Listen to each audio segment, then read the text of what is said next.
नॉस्ट्रेडमस के विषय में तो ये है कि उनकी भविष्यवाणियों को आपने हमेशा देखा होगा, हो जाने के बाद लोग डिकोड करते हैं कि जी। अच्छा उन्होंने बताया था। हमारे संत महात्मा भी कितनी बार वो बोल देते हैं इन चीज़ों को, हमने उसको कभी डॉक्यूमेंटेड ज़्यादा नहीं किया। क्या कहा है महान संत स्वामी यो ने नॉस्ट्रेडमस और बाबा वेंगा को लेकर? क्यों कहा इन्होंने जो दिखता है वो बिकता है?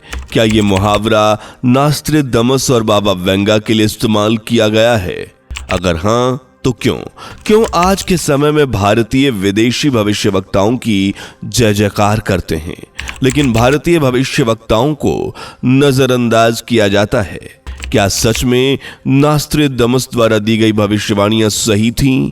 जानने के लिए वीडियो के आखिर तक बने रहें। लेकिन वीडियो में आगे बढ़ने से पहले वीडियो को लाइक और चैनल को सब्सक्राइब कर लें।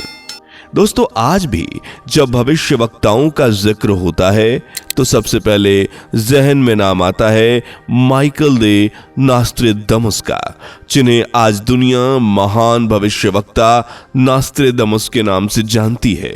दिसंबर 1503 में जन्मे नॉस्ट्रेडमस फ्रांस के सेंट रेमी डे प्रोविंस से बिलोंग करते थे। इनकी की गई अनेकों भविष्यवाणियां जितनी आज विदेशी धरती पर लोगों का यकीन जीतती हैं, उतना ही विश्वास भारतीय भी करते हैं। इसलिए इन्हें दुनिया के सबसे बड़े भविष्यवक्ताओं की लिस्ट में शुमार किया जाता है। जबकि दूसरे नंबर पर आती है वांगेलिया पांडेवा गुस्तरेवा। वांगेलिया पांडेवा गुस्तरेवा जो बाबा वेंगा के नाम से पूरी दुनिया में मशहूर है।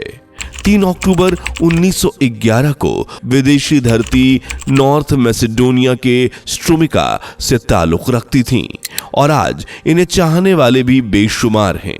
और इसकी वजह है भविष्य में आने वाले खतरों से लोगों को पहले ही सचेत करना। नॉस्ट्रेडमस की तरह ही बाबा वेंगा ने भी ढेरों भविष्यवाणियां की, जिनमें से ज्यादातर सच का रूप ले चुकी हैं। जैसे द्वितीय विश्व युद्ध की भविष्यवाणी, जिसने 1942 में हकीकत की शक्ल ले ली थी। सोवियत संघ का टूटना, यह भी बाबा वेंगा ने पहले ही बता दिया था, जो 1991 में भविष्यवाणी ना रहकर सच बन गया। इनकी सबसे फेमस या सटीक भविष्यवाणी रही 9/11 का आतंकी हमला, जिसने अमेरिका को दहला कर रख दिया और कई लोगों ने अपनी जान गंवाई थी। और सबसे ज्यादा अहम रहा साल 1997, जब प्रिंसेस डायना को भगवान ने उठा लिया। हालांकि उनकी मृत्यु कैसे, कब और कहां होगी कोई नहीं जानता था, लेकिन बाबा वेंगा ने अपनी दिव्य शक्ति से इनकी मृत्यु को पहले ही देख लिया था और उसे भविष्यवाणी के रूप में दुनिया के सामने पेश किया। यहीं से लोगों ने बाबा वेंगा पर आंखें बंद करके विश्वास करना शुरू कर दिया। और साल 2004 में भी सुनामी की प्रेडिक्शन सच की कसौटी पर खरी उतरी, जब 2004 में आई हिंद महासागर की सुनामी ने सबको हैरान कर दिया। बराक ओबामा के राष्ट्रपति बनने से लेकर 2020 में कोरोना महामारी के दस्तक देने तक कई भविष्यवाणियों ने लोगों को बाबा वेंगा के दिव्य दृष्टि के बारे में भरोसा करने पर मजबूर कर दिया। ठीक उसी तरह जैसे नॉस्ट्रेडमस ने लोगों को यकीन दिलाया कि वे अपनी 100% सही भविष्यवाणियां करते हैं। जैसे नॉस्ट्रेडमस की कुछ सच हुई भविष्यवाणियों पर नजर डालें तो उनमें 1666 में लंदन की महानाग, 1789 की फ्रांसीसी क्रांति, 1993 में हिटलर का उदय और सेकेंड वर्ल्ड वॉर, इसके साथ 2025 में भारत और पाकिस्तान के बीच हुआ संघर्ष तक इसमें शामिल था, जिसका जिक्र नॉस्ट्रेडमस ने अपनी पुस्तक लेस प्रॉफिटीज में किया था। लेकिन क्या सच में 500 साल पहले ही उन्होंने भारत का पाकिस्तान युद्ध दिव्य दृष्टि से देख लिया था? क्यों भारत पाकिस्तान की ये भविष्यवाणी जंग के बाद वायरल हुई, ना कि उससे पहले, ताकि दोनों देशों के लोग सचेत हो सके? क्या सच में लोग भविष्यवाणियों को सही डिकोड कर रहे हैं, या फिर हुई घटनाओं को भविष्यवक्ताओं से जोड़कर उन्हें वायरल कर रहे हैं? क्यों कभी किसी भारतीय भविष्यवक्ता का नाम नास्त्रेदमस और बाबा वेंगा से पहले नहीं लिया जाता? इन सब सवालों के जवाब स्वामी यो के जरिए जानने की कोशिश करते हैं। जी हाँ, ये वही स्वामी यो हैं जो आज एक महान सन्यासी, यूट्यूबर और भविष्यवक्ता के रूप में जाने जाते हैं। इनका पूरा नाम स्वामी योगेश्वरानंद गिरी है, जिन्हें लोग प्यार से स्वामी यो पुकारते हैं। इनका स्वामी यो नाम से एक यूट्यूब चैनल भी है, जिस पर ये सन्यासी बाबा आध्यात्मिक मार्गदर्शन, योग और ध्यान से संबंधित वीडियोस अपने चाहने वालों के साथ शेयर करते हैं। और इनके ज्ञान का अंदाजा आप इसी बात से लगा सकते हैं कि जब भारत और पाकिस्तान के बीच लड़ाई थम गई, तब स्वामी यो ने कहा था, यह तूफान के आने से पहले का सन्नाटा है। और क्या ठीक हुआ भी ऐसा? भारत ने पाकिस्तान पर ऑपरेशन सिंदूर के तहत ताबड़तोड़ हमला किया और उसके 9 आतंकी ठिकानों को तबाह बर्बाद कर दिया। और स्वामी यो की यह भविष्यवाणी खूब वायरल हुई। अब फिर स्वामी यो ने ऐसा बयान दिया है जिससे ये सोशल मीडिया पर छा गए हैं। एक इंटरव्यू में एक महिला ने स्वामी यो से सवाल किया कि बाबा वेंगा और नास्त्रेदमस, इन दोनों की चर्चा पूरे साल बनी रहती है, लोग इन्हें खूब सपोर्ट करते हैं। 2025 में आएगी तबाही, उठेगी सुनामी की लहरें, ऐसी कई भविष्यवाणियां इन दोनों भविष्यवक्ताओं से जुड़कर सोशल मीडिया पर वायरल होती रहती हैं। लेकिन क्यों, आखिर क्यों इनकी भविष्यवाणियों को इंसिडेंट के बाद डिकोड कर दुनिया के सामने पेश किया जाता है? इस सवाल का जवाब देते हुए स्वामी यो ने कहा कि जो दिखता है वो बिकता है। इस मुहावरे को स्वामी यो ने सीधा नास्त्रेदमस और बाबा वेंगा से जोड़कर बताया कि विदेशों में लोग उनकी प्रेडिक्शंस को ज्यादा से ज्यादा फैलाते हैं, उनकी भविष्यवाणियों को डॉक्यूमेंट्स किया जाता है, कई बुक्स भी पब्लिश हो चुकी हैं। विदेशी लोग उनकी भविष्यवाणियों को ज्यादा से ज्यादा शो करते हैं और शायद यही वजह है कि आज नास्त्रेदमस हो या बाबा वेंगा, दोनों की प्रेडिक्शंस सोशल मीडिया से लेकर न्यूज चैनल्स तक छाई हुई है, क्योंकि जो दिखता है वही बिकता है।